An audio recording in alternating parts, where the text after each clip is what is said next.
Usually when we talk about a medical diagnosis, there's this, like, expectation of absolute precision. It's almost like engineering. Right, yeah. Like you break your arm, they take an x-ray, and there's that jagged white line. Exactly. The doctor just points at the screen and says, well, there it is. That's the problem. It's binary. It's either broken or it's not. It's clean. What? And honestly, it's kind of comforting. Yeah, as humans, we really like things to be visible, We want a single dashboard that just turns red when something is wrong. Definitely. But then you step into the world of modern enterprise IT, and suddenly that x-ray machine is, it's completely broken. Or worse, it's showing you 5 different things at once. We're looking at a diagnostic landscape today that is just incredibly murky. Oh, absolutely murky. I mean, you've got remote users, unmanaged devices, strict compliance rules, and now, like, a whole fleet of AI agents. Yeah. And they're all interacting across a dozen different portals simultaneously. It is the absolute definition of muddy waters, because when something breaks in a modern tenant, it's rarely just one clean line on an x-ray. No, it's usually a cascading permission error. Right. Which is wrapped in a compliance policy. Yeah, and that's hidden behind a conditional access rule. Which is tied to a licensing constraint. It's wild. If you don't know the exact architecture of how these systems talk to each other, you're really just guessing. And untangling that architecture is exactly why we're here. Hi, I'm Alex, and I'll be your lead guide for this final review. And I'm Jamie. But before we get too deep into the architecture, I have to ask you something. Why did the Microsoft admin cross the road? Oh no, I'm bracing myself. Why? To get to the right admin center. Wow. Okay, that is truly terrible. I know. But it's also flawlessly accurate for what we're going to cover today. So welcome, everyone, to the Admin Study Room. Glad to be here. Our mission today is critical. This is the ultimate study session for exam AB-650, which is Administering Microsoft 365 and AI Services. You're at the final stage of your preparation, and we're going to make sure you're ready to just completely crush it. And just to set the stage properly for this episode, before we dig into the technical material, we do need to read a quick official note. Yes, thank you. Here is the mandatory notice. This is an independent, unofficial AB-650 study podcast for Microsoft 365 certified, administering Microsoft 365 and AI services. It is based on Microsoft's public learn content and is run by AI hosts. It is not affiliated with, authorized, sponsored, or approved by Microsoft. Perfect. With that covered, let's look at the map for this session. Because if you're taking AB-650, you need to know exactly how Microsoft evaluates your skills, right? Oh, absolutely. They don't just throw random questions at you. They build this around 3 distinct architectural pillars. Yeah, think of it as the blueprint for a modern digital skyscraper. Exactly. So first up, you have the section called Configure and Manage Microsoft 365 Tenants and Workloads. And how much of the exam is that one? That makes up 20 to 25% of the exam. This is the concrete foundation. It covers your identity baselines, billing, domains, and the core workload setups for things like Exchange, SharePoint, and Teams. Right, because if the foundation is cracked, nothing else works. Exactly. Then, once the building is standing, you have to secure the doors, the windows, and the data inside the vault. Which brings us to the second area, govern and secure Microsoft 365 tenants and workloads. This is actually the biggest chunk of your exam. It is. It sits at 40 to 45%. We're talking zero trust here. Oh yeah, conditional access, defender threat policies, data loss prevention, and all the Purview data lifecycle management stuff. And finally, we reach the penthouse, which, let's be honest, is completely run by robots now. Oh, gosh. The third area is manage and secure AI services in Microsoft 365, and that takes up the final 35 to 40%. This is the cutting edge stuff, right? Yeah, it's all about Copilot readiness, Agent 365, third-party AI providers, basically making absolutely certain that your new digital workforce doesn't accidentally hallucinate your unreleased quarterly earnings report onto the public web. Which is a terrifying thought. It's just a massive sweeping scope. And the single biggest challenge administrators face both in the real world, when the CEO is yelling that something is broken, and on this exam is simply knowing where to go to fix it. Exactly, because let's be totally honest, if you don't know where a specific feature lives, you literally cannot troubleshoot it. Right. You can't fix a car engine if you keep opening the trunk. Exactly. You absolutely must know your portals. And Microsoft has a lot of them. I mean, a lot of admins I talk to complain about portal fatigue. They're always asking, like, why isn't this just one giant dashboard? I get that a lot too. But there's a brilliant architectural reason for it. It's about role-based access control, or RBAC. Right, because you don't want your billing admin having the ability to accidentally delete a global conditional access policy. Exactly. The portals are segmented to enforce the principle of least privilege. I always compare the Microsoft 365 admin centers to a modern international airport. Oh, I like that analogy. Yeah, it's a massive interconnected complex, and you have to go to the right desk for your specific ticket. If you're listening to this and taking notes, keep this airport analogy in mind because it is going to save you on the exam. Let's do a rapid-fire mapping of the portals then. Let's do it. Let's start with the main terminal, the Microsoft 365 Admin Center. The main terminal is the perfect way to look at it. This is your central hub. You walk in here for tenant settings, basic user licensing, checking your pay-as-you-go billing, and looking at basic usage reports. It's also where you find the core Copilot settings, right? Yeah, Copilot settings, the agent registry, and the service health dashboard. So if you want to know if a Microsoft backend service is down, or if you need to buy a new license for a new hire, you go to the Microsoft 365 Admin Center. Okay, what about the Microsoft Entra Admin Center? Entra is the TSA. The TSA, okay. Yeah. It's the identity and security checkpoint of the entire operation. Nobody gets to the planes without going through here first. Makes sense. This is where you manage users, groups, administrative units, and privilege identity management. It's the home of conditional access, identity protection, and crucially for this exam, managing agent IDs for AI. So basically, if it involves proving who someone is or proving what an AI agent is, it's Entra. It evaluates the boarding pass. Exactly. Then we have the Microsoft Defender portal. Defender is your airport security force and the air marshals combined. It's the active shield. You go here to investigate alerts, security incidents, threat investigations, and to run attack simulations against your own staff to keep them sharp. So Defender is looking for active malice. Yes. And what about the Microsoft Purview portal? Purview is customs and border protection. It's the compliance vault. Right, because while Defender looks for malware, Purview cares about the payload. Exactly, the actual sensitive data itself and where that data is allowed to travel. You use Purview for data loss prevention policies, sensitivity labels, retention labels, formal records management, all that stuff. Checking the Activity Explorer too, I'd imagine. Yeah, and managing data security posture management for AI. Which leaves us with the workload-specific admin centers.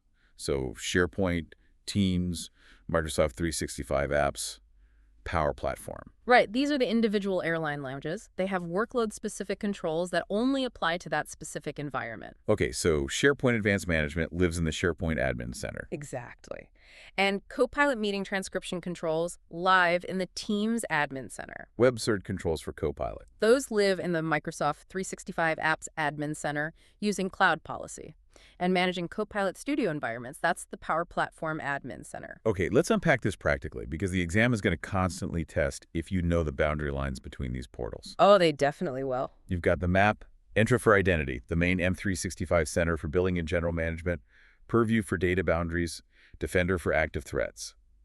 Let's shift gears and put this into practice with some real-world troubleshooting. Sounds good. We're going to dive into the foundational layer, which is tenant and workload scenarios. I love this part. A lot of people brush off the foundation, thinking they just need to memorize the AI stuff. Right. But if your groups and licenses are broken, Copilot isn't even going to turn on. Throw the first scenario at me. All right, here is your first scenario. You have a brand new marketing team that desperately needs Copilot licenses. Okay. You set up group-based licensing for the marketing department security group, but the assignment failed. Yeah. The users are complaining they don't see the Copilot button. Where is the exact first place you go, and what is your first action? So we've got a group-based licensing failure.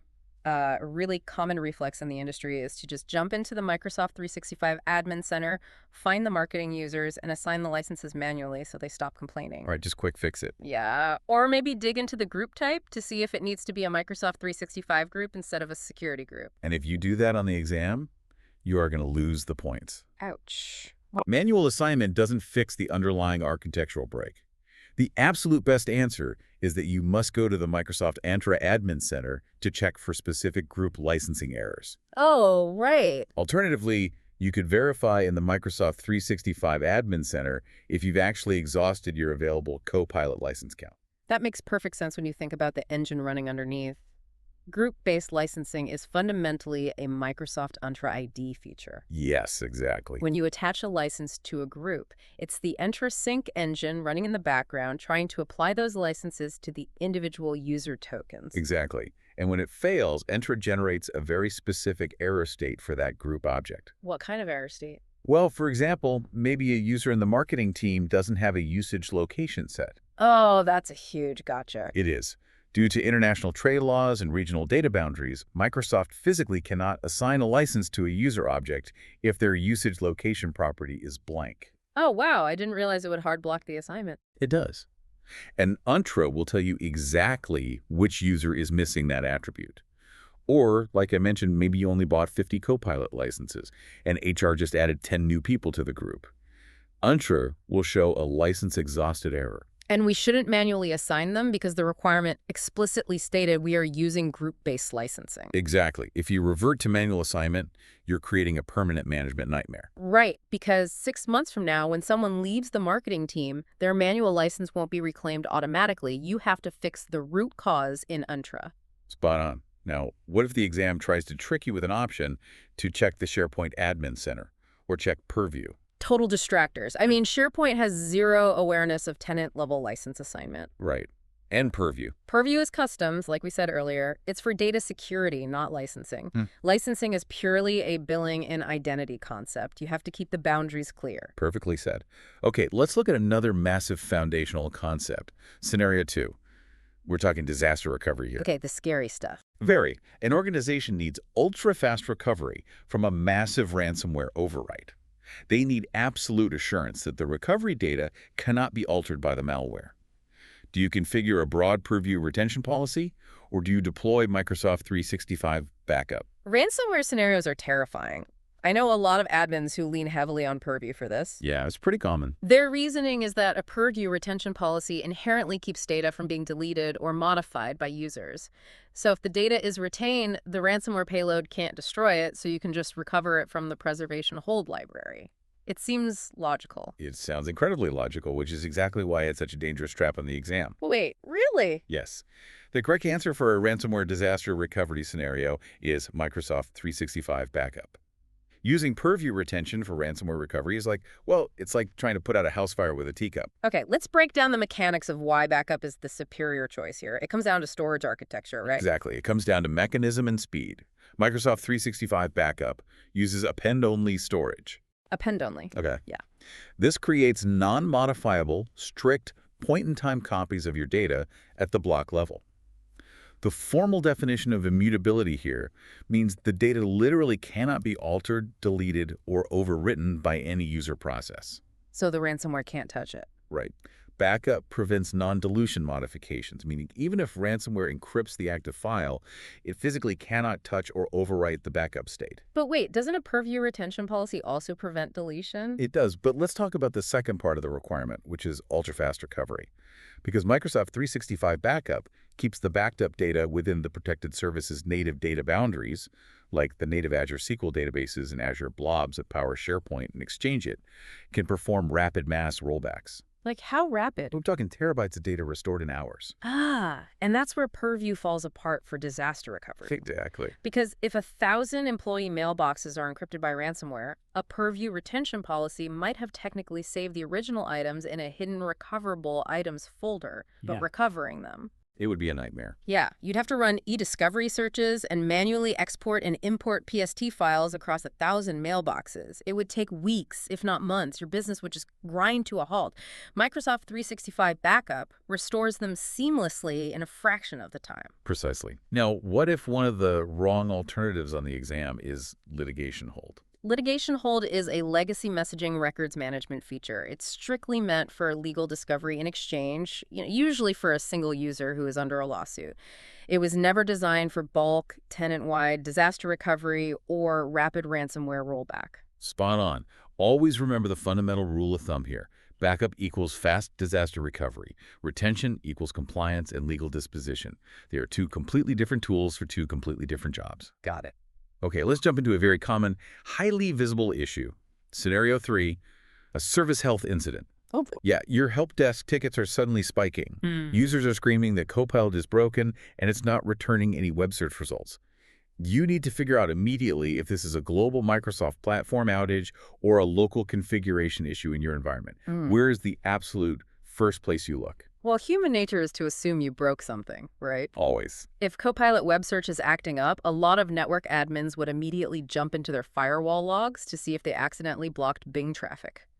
Or they might check the Defender portal for a malware block, or even the Microsoft 365 apps admin center to see if the web search toggle got turned off. And while you're spending 3 hours pulling apart your perfectly fine firewall rules, the CEO is losing their mind. Yeah, true. Before you go digging into your own configurations, you have to rule out a platform issue. The very first place you look is the main terminal, the Microsoft 365 Admin Center, specifically the Service Health Dashboard. It's the most crucial step of triage. You want to see if Microsoft has an active advisory or an ongoing incident for Copilot services. Right. The Service Health Dashboard gives you the real-time, node-level status of all Microsoft 365 workloads. So if it's green, it's on you. Exactly. If there's a green check mark next to Copilot, then, okay, you know the backend is fine and it's your problem to fix. But if there's a yellow exclamation point saying degradation in web grounding services, you just saved yourself hours of troubleshooting. You just tell your users, Microsoft is aware and mitigating, and you go get a coffee. Exactly. Now, if an exam alternative suggests checking Entra sign-in logs for this, why is that wrong? Because Entra sign-in logs only track the initial authentication token. Right. They tell you if the user successfully proved their identity and logged into the tenant. They have absolutely zero visibility into whether the backend AI service is actively experiencing an infrastructure outage once the user is already logged in. Exactly. And what about checking the Purview Activity Explorer? Same logic. Activity Explorer tracks user interactions with sensitive files. Did they print a confidential document? Did they downgrade a sensitivity label? It monitors the payload. Right. It does not monitor Microsoft's server rack health. Perfect. Let's wrap up this foundational section with Scenario 4. And I'll warn you right now, this is a notorious exam trap that catches seasoned admins all the time. All right, hit me. You have a strict requirement to delegate administration of a specific regional office, let's say the London office. Okay. You need to give the local London IT team the ability to reset passwords and manage users, but without giving them global access to the whole tenant. What feature do you use, and what exactly happens when you add a user group to it? Oh, this definitely sounds like administrative units. AUS are the gold standard for regional delegation in Entra. Okay, keep going. So if I have a security group called London Employees, logic says I just add that group to the London administrative unit. Once I do that, the regional IT admin can manage all the user accounts of the people inside that group, right? And you just fill into the exact trap Microsoft sets. Oh, come on. The first part of your answer is correct. Yes, you use administrative units in the Microsoft Entra Admin Center. However, and if you are listening, you need to sear this into your brain. Adding a group to an administrative unit brings the group itself into the management scope, not the members of the group. Wait, let's unpack the mechanics of that. That sounds totally counterintuitive. It's a massive misconception, but it makes sense when you understand object-oriented architecture. Okay, how so? If you add the London Employees Group to the London AU, you are giving the AU administrator rights over the group object. So they can change the group's name. Yes, they can update the group's description. They can even add or remove members from the group. But they cannot manage the underlying user accounts of the people inside that group. They cannot reset their passwords. Oh, wow. So if a test question says an admin needs to reset passwords for users in London, adding a group of those users to the AU is the wrong technical path. Exactly. The admin would only have rights over the group container, not the user objects inside it. So what's the right way to do it? To manage the actual users, you must add the user objects directly to the administrative unit, either by manually selecting them, or much better, by using dynamic membership rules based on their location attribute. That is a brilliant distinction. Wow. What about the wrong alternatives here? Like, what if the exam suggests creating a completely separate new Entra tenant just for the London office? That's completely overkill and an architectural nightmare. Yeah, that seems like a lot. It breaks cross-company collaboration, it requires setting up complex cross-tenant synchronization, demands new licensing, and creates isolated data silos. And what about assigning the global admin role to the local London IT team? That violates the core principle of least privilege. You never hand out the keys to the entire Kingdom Global Admin just so someone can manage a single regional office. Administrative units exist specifically to avoid handing out global admin. Precisely. Okay, that covers the foundational layer. The building is standing. Now we're moving into the massive 40 to 45% chunk of the exam. This is where we secure the doors, the windows, and the data vault. Let's dive into identity, security, and purview scenarios. Let's do it. Scenario 5 is all about governing guest access. You have a team of external contractors who desperately need to collaborate on files and chats in Microsoft Teams. Pretty standard. Right. But for strict security reasons, you must completely restrict their ability to invite other guests into your tenant. Which portal and which feature do you use? Well, the requirement says they are collaborating in teams, so the immediate instinct for most admins is to go to the Teams admin center, dig into the org-wide guest settings, and look for a toggle to turn off guest invitations. That is a very common approach, but Teams settings are downstream. Teams is really just a user interface on top of the actual architecture. To govern this at the foundational identity level, the best answer is to go to the Microsoft Entra Admin Center, navigate to external identities, and configure cross-tenant access settings. Right, because when you invite someone into Teams, you aren't just creating a Teams profile. A guest in Teams is fundamentally an Azure AD, or rather an Entra ID B2B collaboration user object. They exist in your directory. Exactly. Cross-tenant access settings allow you to define incredibly granular inbound and outbound trust rules at the directory level. So you can be really specific. Very. You can specify exactly which external organizations are even allowed to collaborate with you and what privileges their identities have when they cross over the border into your tenant. So doing it in Entra is better than doing it in Teams. Governing B2B collaboration at the identity level is always the strongest architectural choice because it protects every workload, Teams, SharePoint, Planner, all at once. What if an exam option suggested trying to control this using SharePoint external sharing settings? SharePoint external sharing only controls file and folder links.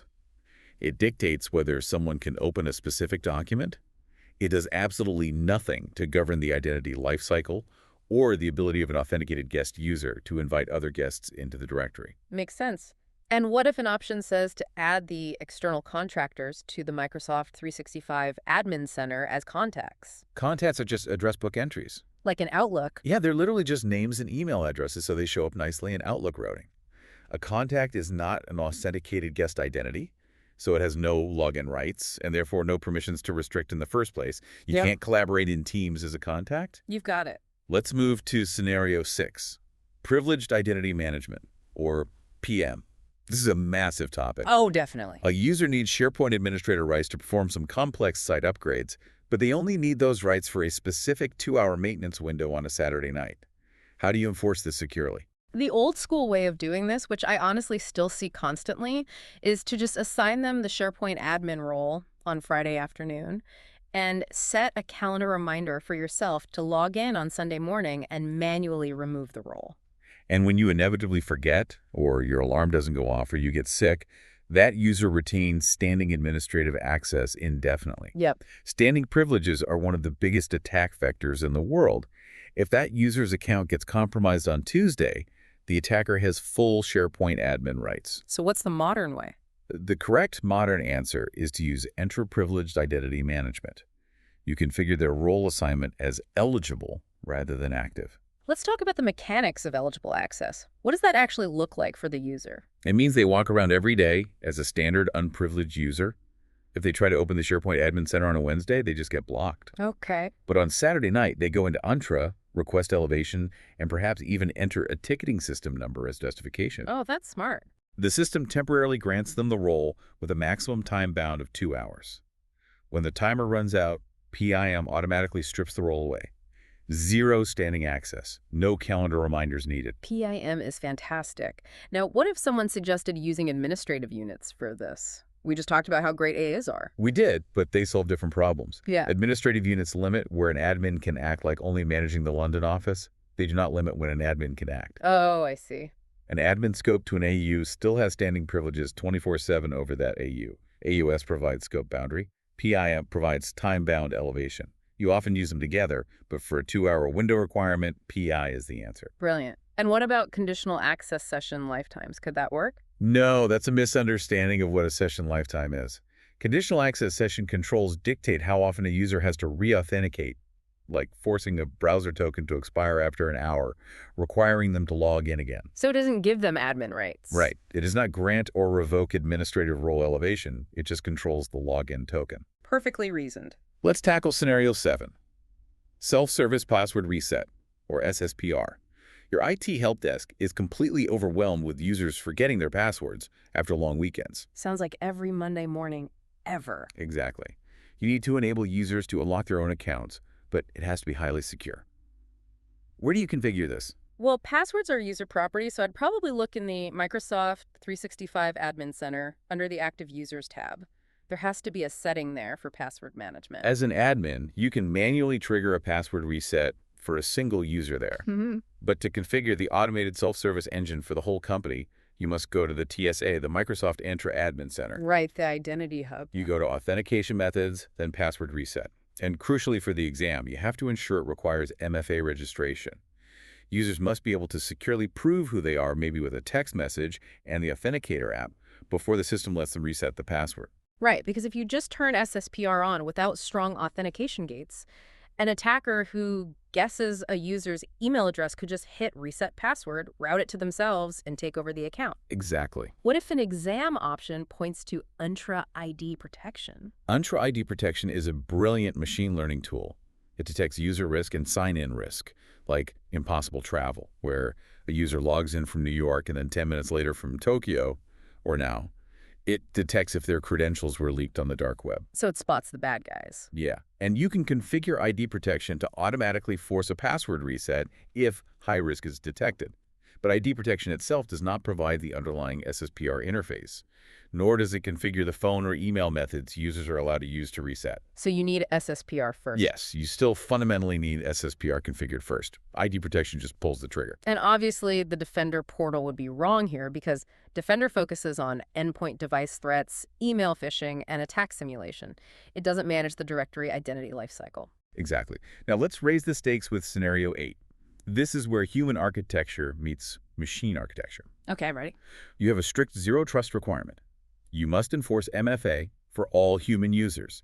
Simultaneously, you must apply strict risk-based access controls to AI agent identities that are acting on behalf of those humans. What single engine handles both of these requirements? Okay, humans and AI agents. For the humans, it's definitely Entra. For the AI agents, maybe I can figure that Security Insight Agent 365 or the Copilot portal. It's a very logical guess, but the answer is Microsoft Entra Conditional Access. Wait, Conditional Access handles AI agents too? I thought that was just for people logging in on laptops. This is where the architecture gets really fascinating. Of Conditional course. Access is the centralized zero trust policy engine for the entire ecosystem. It's the ultimate TSA checkpoint. Okay. It manages standard user sign-ins, requiring MFA or requiring that the laptop is marked as compliant by Intune. But through the new Microsoft Entra Agent ID architecture, Conditional Access also manages the authentication tokens for AI agents. That is wild. So an AI agent essentially has a programmable identity that Conditional Access can evaluate, just like a person. Exactly. When you deploy an enterprise AI agent, it isn't just anonymous code. It's assigned an agent ID. Oh, that's cool. If that agent tries to access graph data from a risky IP address or exhibits highly unusual behavior that triggers a risk flag, Conditional Access looks at his boarding pass, evaluates the policy, and can block the agent's access entirely, just like it would block a compromised human. It is all centralized in Entra. Why wouldn't I use Defender network policies for this? Defender network policies or Secure Access Service Edge secure the actual network traffic pathways. They might block a malicious payload moving across a router. But Conditional Access secures the authentication tokens at the front door before access to the resource is ever granted. So Conditional Access is identity-centric. Yes, Conditional Access is identity-centric. Defender network policies are packet-centric. And Purview DLP. Purview DLP protects the data payload itself. It stops a credit card number from being emailed. It doesn't verify the identity of the user or the agent requesting the data. Moving to scenario 9. Let's talk about a Defender investigation. Right. Several users have clicked a highly suspicious link in an email, and you need to investigate the scope of the attack, see who else got the email, and respond immediately. Which portal is your first stop? Well, if they clicked a malicious link, sensitive data might be actively leaking. I might jump into Purview to see what files those users are suddenly downloading. That's a valid secondary step for damage assessment. But your absolute first stop for containment must be the Microsoft Defender portal, specifically Defender for Office 365. Ah, because the threat originated in an email vector. Right. Remember, Defender is the air marshals. Defender for Office 365 is where you track the threat policy, investigate the specific phishing campaign, see exactly who received the malicious email, who actually clicked a link, and most importantly, where you take action to contain the threat. What kind of action? You can trigger zero-hour auto purge, or ZAP, to retroactively rip that email out of everyone else's inbox before they have a chance to click it. Why wouldn't I just use the Microsoft 365 Admin Center email reports? I can see mail flow there. Those reports show general volume metrics, how many emails were sent or received today, or who the top senders are. They do not provide deep security analytics on active malicious payloads or URLs. And what about checking Entra sign-in logs? Entra tracks logins. Unless the phishing link specifically routed them to a fake login page, resulted in a compromised credential, and the attacker subsequently attempted a login, Entra won't show you the email threat. Entra sees the door. Defender sees the inbox. Scenario 10. We have a DLP false positive. Oh, those are the worst. They really are. A Purview data loss prevention policy is accidentally blocking the finance team from sharing legitimate budget projections internally. It's flagging the budget codes as credit card numbers and is bringing their end-of-month work to a complete halt. How do you fix this without disabling the entire DLP policy for the whole company? False positives are a nightmare because the business yells at IT. If the policy is blocking the file, maybe I just tell the finance team to put the file in a password-protected zip folder so the Purview scanner can't read the text. I mean, users try that shadow IT workaround all the time, but as an administrator, you cannot rely on evading your own security controls. Fair point. The correct answer is to go into the Purview portal and adjust the DLP policy's deep content inspection rules. Or, even better for this specific scenario, add a contextual exclusion. What does a contextual exclusion look like in practice? You can configure the policy to say, block this sensitive data type, unless it is being shared exclusively between members of the Finance M365 group. Oh, nice. Yeah, that allows legitimate internal workflows to proceed unhindered while still protecting the data from leaving the organization or being shared with the marketing team. What if I just disabled the sensitivity label on the document? You have to separate classification from enforcement. A sensitivity label classifies the data, it stamps it and says, this is highly confidential finance data. DLP is the engine that enforces the movement of that data. If you disable the label, you break the classification system entirely. You want the document to remain labeled and encrypted. You just want to tweak the DLP rule that governs its specific movement for that specific team. Scenario 11, our last one in the security section. Record disposition. This is heavy compliance. Financial documents must be legally kept for exactly 7 years. After 7 years, they cannot just be automatically deleted by the system. They must be formally reviewed and approved by a compliance manager before destruction. Do you use a retention policy or a retention label? Well, a retention policy can be applied automatically across a whole SharePoint site, covering everything at once. That's way easier to manage than asking users to tag things. So let's use a retention policy. If you do that, you're going to fail your compliance audit. The correct answer is a retention label. Why? If they both retain data for 7 years, what's the architectural difference? It's all about what happens at the very end of the life cycle. Only retention labels support declaring an item as a formal, immutable record. And more importantly for this scenario, only retention labels can trigger a disposition review at the end of the retention period. Let me make sure I have this right. A retention policy just quietly deletes the data when the 7-year timer runs out. It just drops it in the trash. Exactly. A retention policy is broad and automated. It retains, then it silently deletes. And the label. A retention label can pause the deletion process, notify a designated human reviewer, present them with the document, and wait for them to legally authorize the destruction. That process creates a permanent proof of disposition certificate, which auditors require. And obviously, Microsoft 365 Backup is the wrong tool here because, as we discussed earlier, it's an append-only disaster recovery tool. It's not a compliance archiving system designed for legal disposition. You've got it. Okay, take a breath. We built the foundation, we secured the doors. Now we are moving into the final major chunk of the exam, Section 4, which is Copilot and agent scenarios. This is 35 to 40% of the exam, and it is the most cutting-edge, rapidly changing material. I'm ready. Let's talk about the digital workforce. Scenario 12, Copilot oversharing. This is the scenario every CIO is terrified of. Oh, absolutely. You are running Copilot, and an employee asks a simple question like, what are the company's goals for Q3? Copilot generates a beautifully formatted response, but it includes highly sensitive HR documents, maybe executive performance reviews or salary bands that the employee absolutely should not be seeing. What is the root cause of this? This is all over the news. Copilot must be hallucinating permissions. It's an AI, it's pulling data from everywhere, bypassing the security model to give a better answer. That is the most common myth in the industry right now, but it is entirely unequivocally false. Copilot does not hallucinate permissions. Wait, really? Really, it strictly respects existing Microsoft Graph permissions. If Copilot surfaces a file to a user, it means that user already has direct or inherited access to that file. So the AI didn't bypass the security. The security was just bad to begin with. Bingo. This is fundamentally a data readiness and oversharing problem. So how does that happen? What almost always happens is that someone in HR created a SharePoint folder 5 years ago, threw sensitive files in it, and accidentally shared a link with everyone except external users group. Oh, wow. Yeah, before Copilot, no one knew the folder was there because nobody was manually searching for it. Security by obscurity. Copilot just found it because it can search the semantic index at the speed of light. So how do you actually fix it as an admin? You must use Purview Data Security Posture Management, or DSPM, and SharePoint Advanced Management. You run AI readiness reports to aggressively find these over-permissioned files, and you fix the root access controls. You revoke the everyone link. What if I just turn off the Copilot license for that user until we clean it up? That just hides the symptom. The user still has direct access to the HR files via regular SharePoint search or Delve. Turning off Copilot doesn't fix the underlying security flaw. What if I use restricted content discovery, RCD, to hide the HR site? We're going to talk about RCD next, but RCD hides the site from Copilot in search.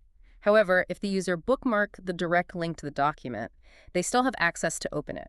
You always have to fix the root permissions. Which perfectly sets up scenario 13. Restricted content discovery versus discovery controls. Okay. You have a situation where you need to temporarily hide a highly sensitive site from Copilot and org-wide search while you take the time to audit its permissions, like that HR site we just talked about. Right. But you absolutely cannot break Purview e-discovery because the legal team is actively running searches for an ongoing lawsuit. How do you achieve this? If I need it completely out of Copilot's brain, I should probably just go into the SharePoint site settings and remove the site from the search index entirely. There's a toggle for that. There's a toggle for that, but if you remove it from the search index entirely, you break Purview e-discovery. Legal will not be happy when their compliance searches come back empty. Oh, true. The best answer is to enable restricted content discovery, or RCD, via SharePoint Advanced Management. How does RCD work mechanically compared to just pulling it from the index? RCD is a brilliant temporary governance control. When you apply it to a site, it propagates a specific signal that hides the site from Copilot's grounding process and organizational search results. So it's hidden from the users. Yes. It even dynamically removes AI buttons from the site's interface so users can't use Copilot on those specific documents. But, and this is the architectural key, it keeps the content fully available in the underlying semantic index for compliance tools like Purview e-discovery to read. That is incredibly useful for an admin trying to clean up a mess. Why wouldn't I just change the site permissions to read only temporarily while I audit? Because if you strip all permissions, you disrupt the varied HR users who are trying to do their daily jobs and edit those files during your audit. RCD allows current valid users to keep working normally while hiding the content from the rest of the company's AI tools. Let's look at scenario 14, web search. You want Copilot to be able to pull in current web data, like today's stock prices or news articles or competitor analysis. But your security team is terrified that enterprise data, like the prompt the user types, will leak out to the public web during those queries and train a public model. Where do you configure this balance? If you're worried about data going out to the internet, I should probably try to block Copilot's internet access on the corporate firewall or use a proxy. That would break Copilot's web functionality entirely. The correct place to configure this is the Microsoft 365 Apps Admin Center using Cloud Policy. Why the Apps Admin Center? That feels disconnected from Copilot. Because Copilot often lives inside the apps word. Excel, PowerPoint.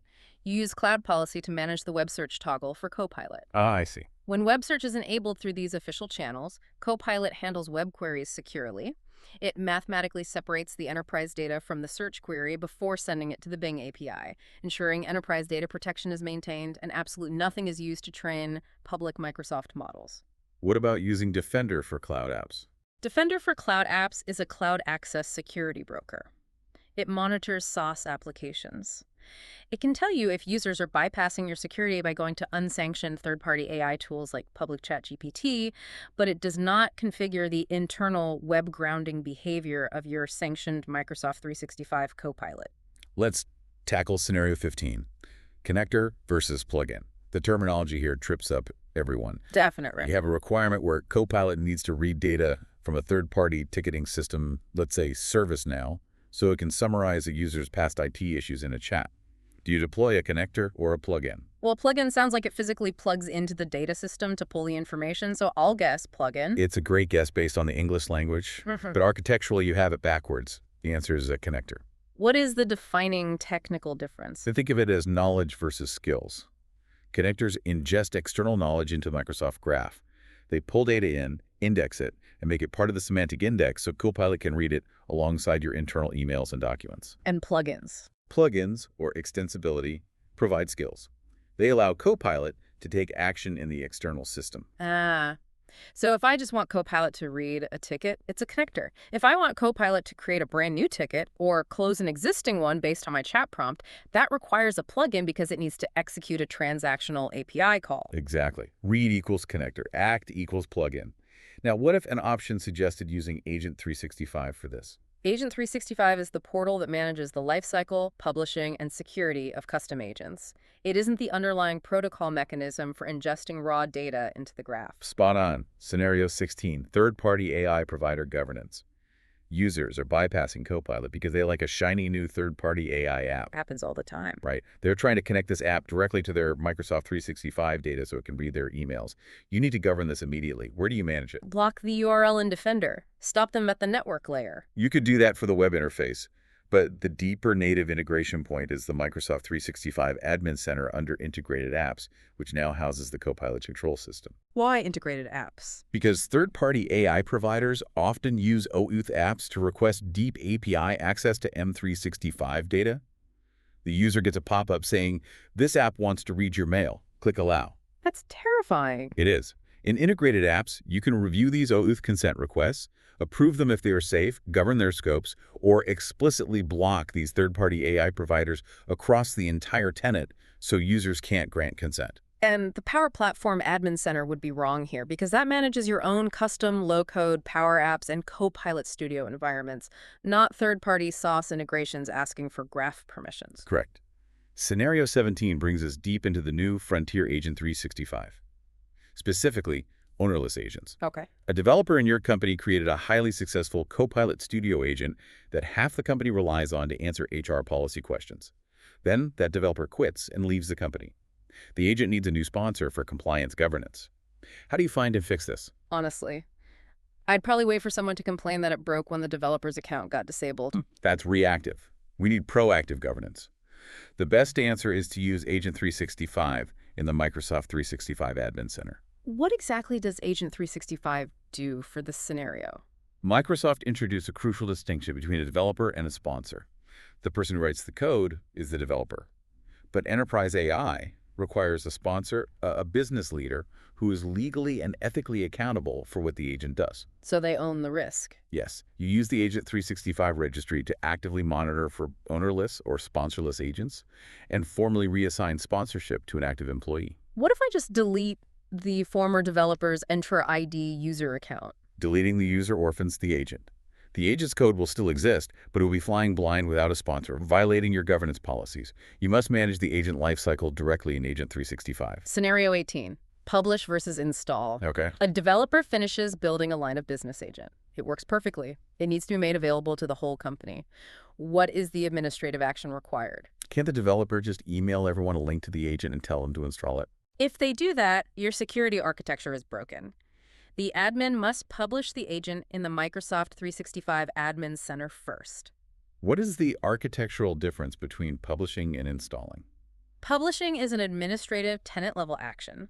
It involves formal admin consent. The admin reviews the agent's code, checks exactly what graph permissions it's requesting, and approves it for the tenant. So it puts it in a safe list. Right. Once it's published, it enters the enterprise catalog.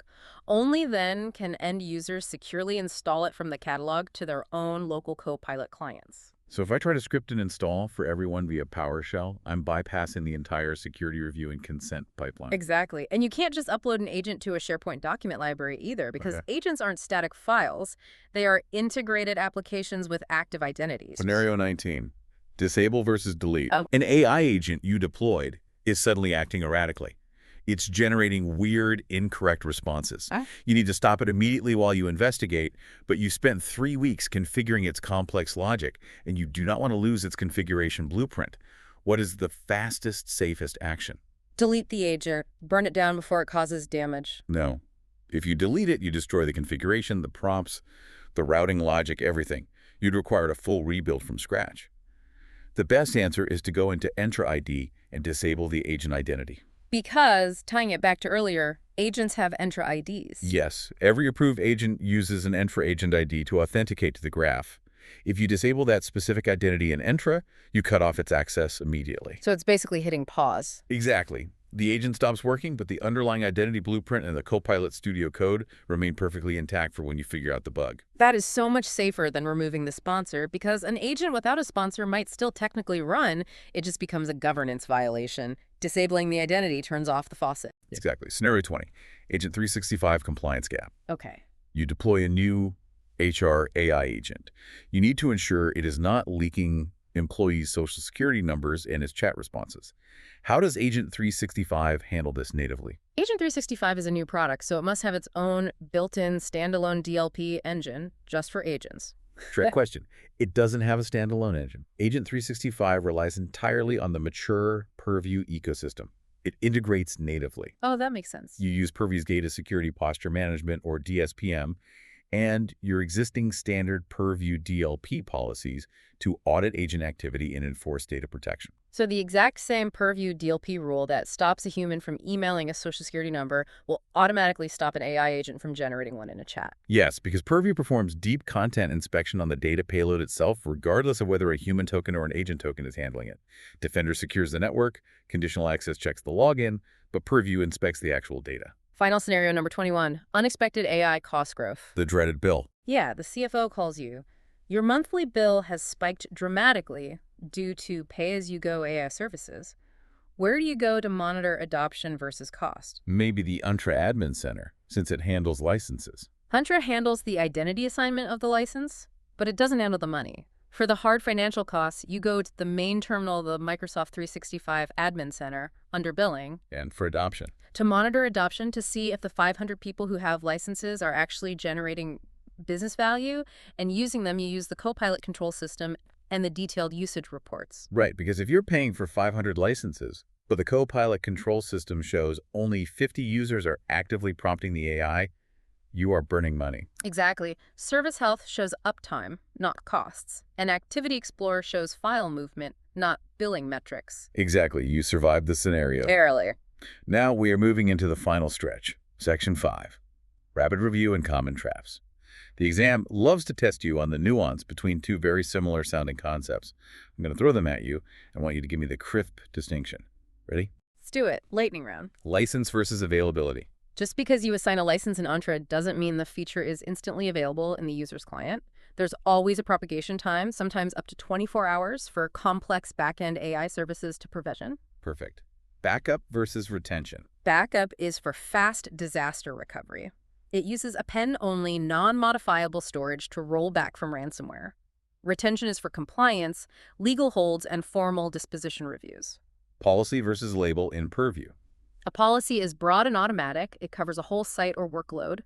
A label is granular, often user-applied, and is strictly required if you want to declare a file as a formal record or trigger a human disposition review. Warning versus enforcement in DLP. A policy tip is just a warning. It nudges the user and says, hey, this looks sensitive. Enforcement actually blocks the action, physically preventing the data from moving. Access versus discovery and restricted content discovery.